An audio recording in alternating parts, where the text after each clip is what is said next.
ভোর 4টের সময় গাড়ি ছেড়েছিল ভগবতীনগর ওখান থেকে, আর আমরা এখন পেহেলগাঁওতে এসে পৌঁছালাম সকাল 11:30 বাজে। আর এখন এসে পৌঁছেছি এই পেহেলগাঁওয়ের বেস ক্যাম্পে। চলুন দেখাই আপনাদের। এটা হচ্ছে পেহেলগাঁওয়ের বেস ক্যাম্প। এই বেস ক্যাম্পে এইরকম কিন্তু অনেক টেন্ট করা থাকে। আর এই দিকে দেখছেন বেস ক্যাম্পের উপর দিকে কিন্তু পেহেলগাঁওয়ের পাহাড়টি দেখা যাচ্ছে। দেখুন এইরকম এক একটা টেন্টের মধ্যে ঠিক ক্যাম্প খাট আছে। এরকম এক একটা ক্যাম্প খাটে এরকম একটা করে দিচ্ছে, একজন মানুষের 500 টাকা করে নিচ্ছে। তো এই লাইনে 3টে আছে, আর এই লাইনেও দেখুন 3টে আছে, এই লাইনে 2টো আছে, এই লাইনে 2টো আছে।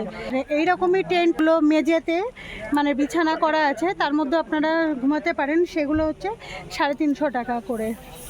এখানে কিন্তু মোটা মোটা অনেকগুলো কিন্তু কম্বল দিয়ে রেখেছে, মানে যে কটা ক্যাম্প খাট সেই ক্যাম্প খাটের আন্দাজে কিন্তু অনেকগুলো কম্বল দেওয়া আছে এখানে। আর বালিশও দেওয়া আছে, একটা করে বালিশ, একটা করে কম্বল আছে। এখানে দেখুন একটা প্লাগ পয়েন্ট ঝুলছে, এখান থেকে আপনারা প্লাগ মানে চার্জে দিতে পারবেন।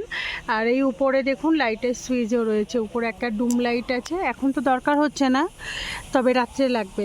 আর যদি আপনারা পাখা নিতে চান তাহলে কিন্তু পাখা আলাদা করে ভাড়া পাওয়া যাচ্ছে, সেটা ওরকম 400-500 টাকা করে নিচ্ছে।